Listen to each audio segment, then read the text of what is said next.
MG प्रधान नाम के एक रेवेन्यू डिपार्टमेंट में काम करते थे व्यक्ति, और किस तरीके से साईं बाबा ने उन्हें पहले सपना दिया 5 साधुओं के साथ, और सपने के बाद जब उन्होंने शिरडी जाकर देखा तो वो हैरान हो गए। देखिए, एमजी प्रधान जो थे वो एक रेवेन्यू डिपार्टमेंट में थे और उनके साथ एक बहुत बड़ी समस्या हो गई थी, एक घटना हो गई थी, क्योंकि उन्होंने अपना 7 साल का बच्चा, 7 साल का बेटा दत्तात्रेय खो दिया था। और उसके बाद वो बहुत ज़्यादा डिप्रेशन में और बहुत ज़्यादा परेशानी में चले गए थे। कहीं ना कहीं से उनको ये खबर मिली कि शिरडी में साईं बाबा नाम के एक संत हैं जिनसे अगर आप मिलेंगे तो वो आपकी हर समस्या का समाधान कर सकते हैं। लेकिन किसी न किसी वजह से वो उनका जाना नहीं हो पा रहा था। फिर एक रात वो सो रहे थे तो उनको सपने में 5 साधु आते हैं और वो पांचों साधु उनके सामने बैठे हुए थे। देखिए, वो जाते हैं उनके पास और फिर उन्हें प्रणाम करते हैं, और प्रणाम करने के बाद अचानक से जो प्रधान जी होते हैं वो पूछते हैं कि आप में से साईं बाबा कौन है। तो वो जो साधु जो बैठे होते हैं वो इशारा करते हैं एक की ओर, ये साईं बाबा है।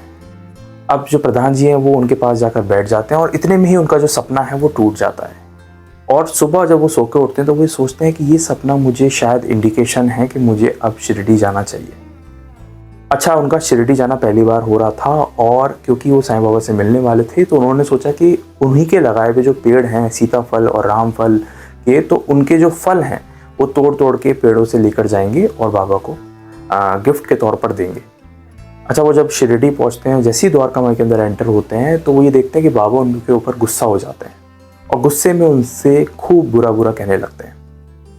अच्छा, पहली बार उनकी मुलाकात थी और बाबा उनसे बुरा भला कह रहे हैं, ये देख के वो हैरान होते हैं। लेकिन वो एक चीज़ देख के और हैरान होते हैं, वो ये था कि जो सपने में उनको साईं बाबा दिखाई दिए थे, यानी कि जिन साधुओं ने उन्हें बताया था कि ये साईं बाबा हैं, ठीक वैसे ही शक्ल के हूबहू सेम टू सेम वही व्यक्ति द्वारका माई में खड़े थे उनके सामने। अच्छा, ये वो कंफ्यूजन में थे और हैरानी में थे कि ऐसा कैसे पॉसिबल है कि मैंने इससे पहले साईं बाबा को कभी देखा नहीं। तो सपने में जो व्यक्ति आए थे, हो सकता है मेरी इमेजिनेशन हो, लेकिन एग्जैक्टली सेम शक्ल कैसे हो सकती है, यानी कि वो सिर्फ सपना नहीं था, सच में साईं बाबा ने मुझे सपने में दर्शन दिए थे। अच्छा, ये कह के वो आगे बढ़ते हैं अपने सीताफल को लेके, और बाबा और तेज उनमें डांटने लग जाते हैं। और डांटते डांटते बाबा कहते हैं कि तुम शरीर के लिए रो रहे थे, जिस शरीर के लिए रो रहे थे, अपने बच्चे के लिए रो रहे थे, वो वापस पृथ्वी में जाके मिल चुका है। इस पृथ्वी का ही शरीर था, 5 भूतों से ही बना हुआ मिट्टी का शरीर था, और वो इस पृथ्वी को ही वापस मिल चुका है। और तुम रो रहे थे और दुख मना रहे थे, बहुत ज़्यादा दुख मना रहे थे। अच्छा, ये सुन के वो दोबारा हैरान होते हैं, क्योंकि उन्होंने तो अपना दुख अभी तक बताया नहीं। यहाँ पर बाबा का सिर्फ इंडिकेशन डांटना नहीं था, बाबा का कहने का मतलब ये था कि बाबा समझा रहे थे कि तुम जो सोचते हो कि तुम्हारा दुख है, असल में वो मेरा दुख भी है, और जो तुम जिसके ऊपर दुख मना रहे थे वो मेरा है तुमसे पहले, मतलब वो ईश्वर का है तुम्हारे से पहले। तुम्हारा तो मोह बाद में हुआ, उससे पहले वो ईश्वर का है। और बाबा इस तरीके से डांट भी रहे थे कि तुम इतना ज़्यादा विलाप कर रहे थे, तुम मुझसे मिलने क्यों नहीं आए। अच्छा, साईं बाबा उनसे फिर ये बात बोलते हैं कि ये जो सीताफल तुम लाए हो उसको दूर जाके फेंक दो। प्रधान जी हैरान होते हैं कि वो इतने प्यार से सीताफल लेकर आए थे, और उसके बाद बाबा जो है उनके बारे में बताने लगते हैं। प्रधान जी क्यों बताते हैं कि तुम्हारे यहाँ पर सीताफल और रामफल के बगीचे हैं, पेड़ हैं तुम्हारे लगाए हुए, और यही नहीं, बाबा एग्जैक्टली संख्या बता देते हैं कि कितने नंबर के, यानी कितनी संख्या के टोटल पेड़ हैं रामफल के, कितने हैं सीताफल के, और कितने बगीचे हैं तुम्हारे। साथ ही में बाबा उसके बाद उनके घर का नक्शा बताते हैं, उनके आस पड़ोस में कौन रहता है, ये सब जो बाबा बता रहे होते हैं। और सामने दूसरी तरफ प्रधान जी खड़े खड़े सुन रहे होते हैं, और ये सुनकर वो हैरान तो होते हैं कि ये बता पाना कि मेरे बगीचे हैं शायद इतना मुश्किल ना हो, लेकिन उसमें कितने पेड़ सीताफल के हैं, कितने रामफल के हैं, मेरा बगीचा कैसा है, मेरा घर का नक्शा कैसा है, मेरे पड़ोसी कैसे हैं, ये बता पाना। और बिना देखे, देख के भी नहीं बता सकता व्यक्ति, और बिना देखे बताना और शिरडी में बैठे बैठे बताना, ये कोई आम शक्ति नहीं हो सकती। ये पहली मुलाकात थी प्रधान जी की, लेकिन उस पहली मुलाकात ने ही उन्हें अंदर से हिला के रख दिया था। अच्छा, साईं बाबा ने उनसे कहा था कि ये जो सीताफल है और ये रामफल लाए उसको फेंको दूर दूर ले जाकर।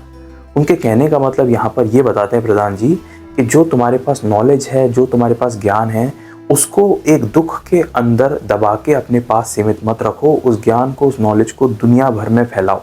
कई सारे लोग तुम्हारा इंतजार कर रहे हैं आगे जाकर फ्यूचर में। तो उनका कहने का मतलब बाबा ने एक प्रेडिक्शन की थी, जिस वजह से एमजी प्रधान इस चीज़ को आगे जाकर समझे। प्रधान साहब ये बताते हैं कि वैसे तो वो शिरडी बार बार नहीं जा पाए, 1935 में गए और उससे पहले जब बाबा थे जब गए थे, लेकिन फिर भी बाबा में जो उनका विश्वास है वो उस पहली मुलाकात से ही जग गया था और वो बिल्कुल अंदर से हिल चुके थे। यही कुछ समय पहले तक जो उनका कुछ समय पहले 7 साल का बेटे की डेथ हुई थी, जिसकी वजह से बहुत परेशान थे। वहीं जब वो बाबा के सामने जाते हैं तो उनको ये एहसास होता है कि ये दुख जिसको मैं अपना मान के बैठा था, असल में सिर्फ ये मेरे तक सीमित नहीं है, उससे भी कई टाइम पहले से बाबा को ये चीज़ मालूम थी और बाबा ने यही चीज़ समझाई मुझे। और बाबा ने कहीं ना कहीं उन्हें इंडिकेशन दिया कि तुम ऐसा समझते हो कि मैं शिरडी में बैठा हूँ तो मैं कुछ देख नहीं रहा, असल में बाबा आपसे भी ज़्यादा आपके बारे में जानते हैं। और यही बात जो प्रधान जी को उस वक्त समझ में आई। उसके बाद प्रधान जी का जो फेथ है, जो विश्वास है बाबा में, वो दृढ़ हो गया कि जो सामने आपको दिख रहे हैं वो सिर्फ एक हार्ड मास्क के एक नॉर्मल इंसान का शरीर नहीं है, वो एक अलग शक्ति है। तो प्रधान जी इस बात को समझते हैं और आगे जाकर भी कई सारी घटनाएं उनके साथ ऐसी होती हैं जिनको देखकर वो हैरान होते हैं। अगर आपको प्रधान जी की इस घटना से एक चीज़ समझ में आई हो, वो ये है कि आप जो सोच के बैठते हैं कि जो दुख आप फेस कर रहे हैं, जो स्ट्रगल आप फेस कर रहे हैं, जो परेशानियां आप फेस कर रहे हैं, उसको ईश्वर नहीं देख रहा और नज़रअंदाज कर रहा है, तो ऐसा आप गलत कर रहे हैं। क्योंकि जो भी आपके गुरु हैं, जिनको भी आप मानते हैं, जहाँ पर भी आपकी फेथ है, वो शक्ति जो होती है हमेशा आपके साथ ही खड़ी होती है। और साथ खड़े होकर जो काम आप कर पाते हैं उसके बाद असल में वो आपकी कैपेबिलिटी से भी बाहर होता है और आप ऐसे ऐसे काम कर जाते हैं जो आपने कभी सोचे भी नहीं होंगे। अगर आप इसी तरह साईं बाबा से जुड़ी हुई असली कहानियाँ जानना चाहते हैं या मेरे साथ 1918 के पहले उस दौर में जाना चाहते हैं जब साईं बाबा शिरडी में रहते थे, तो आप इस चैनल को सब्सक्राइब कर सकते हैं। मैं बाबा से जुड़ी हुई कहानियाँ पढ़ता रहता हूँ, समझता रहता हूँ और अपने अकॉर्डिंग आप तक पहुँचाता रहता हूँ। मिलेंगे एक नेक्स्ट वीडियो में एक नई कहानी के साथ, तब तक के लिए ओम साई राम।